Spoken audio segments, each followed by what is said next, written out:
L'indépendance a été un thème récurrent tout au long de l'histoire du Québec. Depuis la bataille des plaines d'Abraham à Québec, où les Britanniques ont remporté la victoire, mettant ainsi fin à la domination française sur le Québec, jusqu'à la période de la Nouvelle-France, terminée en 1763, lorsque la Grande-Bretagne a pris les contrôles des colonies, préfigurant ainsi la naissance du Canada en 1867. Malgré le statut du Québec en tant que province fondatrice du Canada, sa population francophone a été confrontée à des efforts de marginalisation et d'assimilation. Cette histoire de lutte culturelle et linguistique a servi de base pour l'émergence d'une identité québécoise distincte et de l'éventuelle poussée vers l'indépendance. Dans les années 1900, le mouvement indépendantiste québécois prit de l'ampleur par la fierté culturelle et l'activisme pour le droit linguistique. La Révolution tranquille pendant les années 1960 a engendré des réformes sociales et politiques radicales au Québec. Tout cela a donné naissance à des partis politiques nationalistes comme le Parti québécois qui ont galvanisé le soutien à l'idée de la souveraineté du Québec.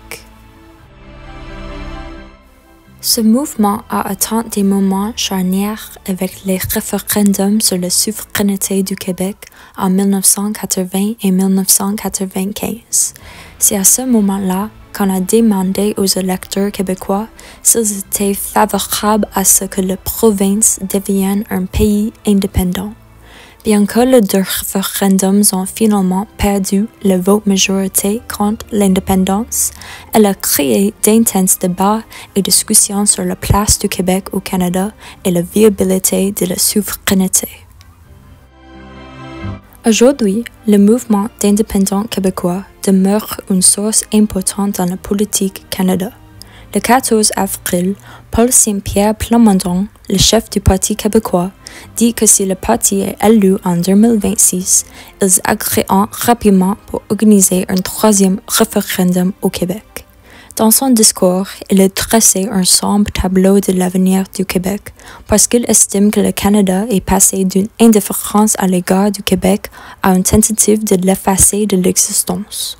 Plamondon a déclaré que le prochain référendum sera la dernière chance pour la province d'assurer la longévité de la langue et de la culture québécoise. En 2023, un sondage a été réalisé pour connaître l'opinion des Québécois sur leur position sur la souveraineté. Le sondage révèle que la plupart des Québécois sont contre la souveraineté. Les jeunes Québécois de 18 à 34 ans sont également moins inclins à privilégier la souveraineté. C'est intéressant parce que c'est cette tranche d'âge qui menait majoritairement le mouvement il y a 30 et 40 ans. Alors, après avoir entendu les nouvelles, j'ai décidé de contacter un jeune Québécois pour comprendre pourquoi cette poussée vers l'indépendance n'est plus forte.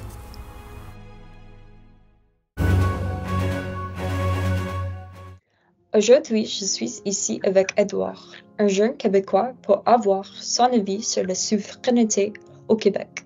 Bonjour, Edouard. Bonjour. Donc oui, mon nom c'est Edouard. Je suis un étudiant à l'Université de Sherbrooke et j'ai toujours été un résident au Québec. Là.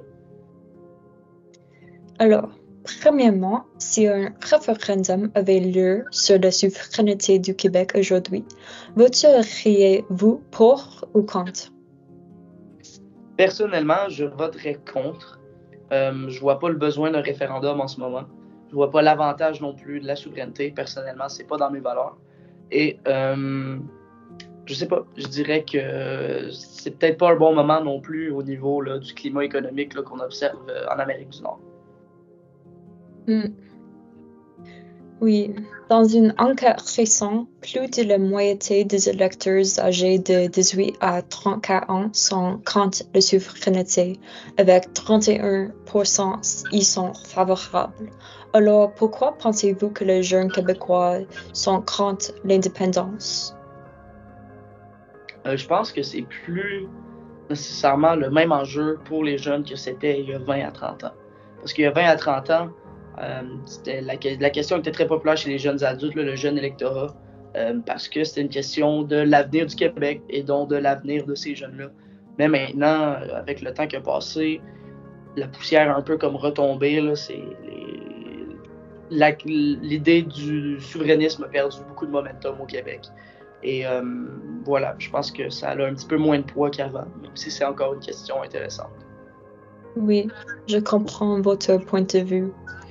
Et récemment, Paul Saint-Pierre Plamondon, le chef du Parti québécois, prédit qu'un troisième référendum québécois aura lieu plus tôt que prévu, probablement avant la fin de la décennie.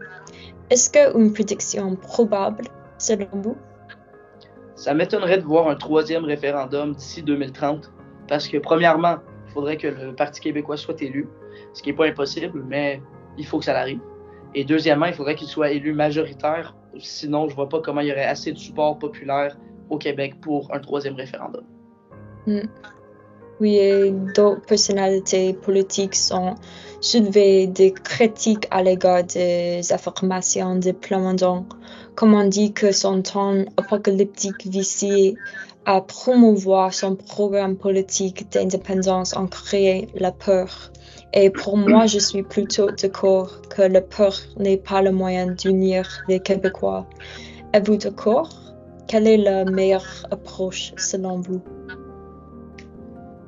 Bon, c'est pas pour dénoncer le Parti québécois, mais d'après moi, s'ils veulent vraiment unir le Québec, surtout pour une question de souveraineté, il faudrait plutôt miser sur le positif, d'après moi, que sur la peur. On pourrait miser sur les avantages de la souveraineté, les opportunités que ça présenterait, tout ça. Je pense que ce serait une meilleure idée que d'essayer de faire peur en nous réduisant au statut de sujet du reste du Canada. Et finalement, pourquoi pensez-vous que l'indépendance du Québec est un sujet encore prédominant aujourd'hui? C'est une bonne question.